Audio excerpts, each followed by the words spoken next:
left side niyo. Sa right side naman. So, the neck is strong and equal resistance against the hand. So, next naman. So, pag-move po yung head niyo to range of motion. So, first is up and down. Next is left and left. So, next naman po is dito. So, then, pag-sharp po yung shoulder niyo.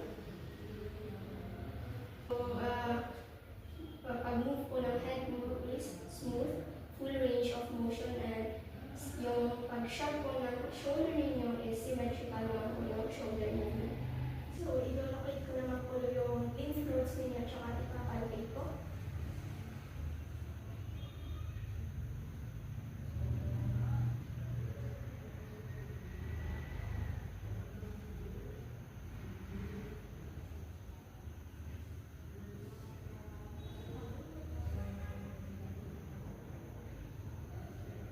So, yung lymph nodes naman po is non-palpable or small, and it is soft also and also mobile, non-tender, and also it is symmetrical. So, next naman po is ipapalpate ko yung trachea nyo.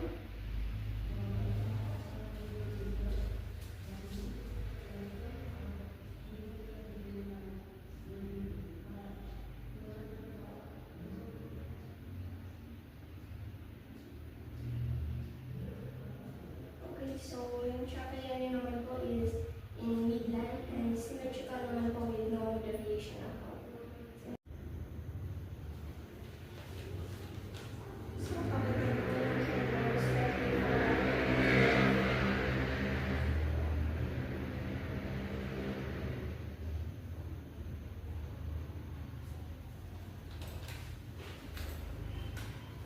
So, yun po kayo ng tubig and then yung swallow it in.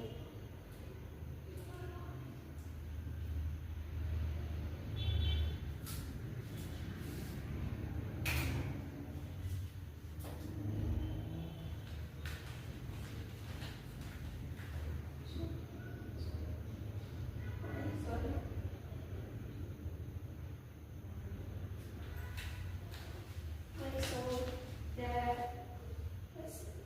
yung pag-swallow nyo po is smooth upward movement of thyroid without any irregularities. So next naman po is sa kabila naman.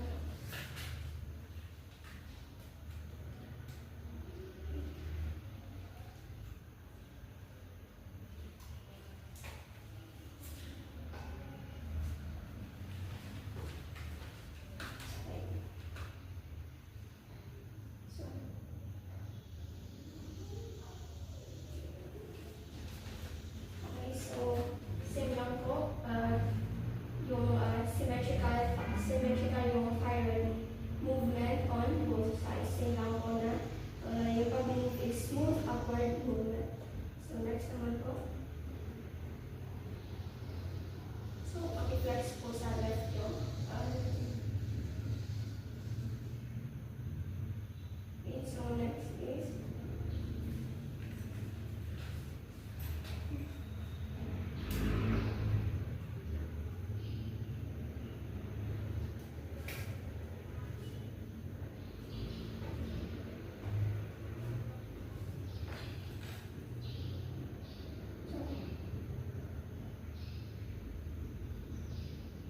okay, so symmetrical naman yung thyroid movement during swallowing.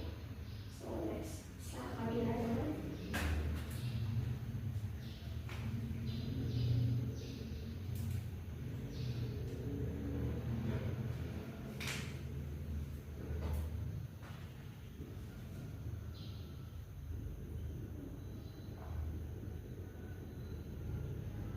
Okay, so no difference naman compared to the other side. Like yung pag-swallow nyo po is symmetrical and no difficulty po. So next naman is yung pag-auscultate ng thyroid. stretch na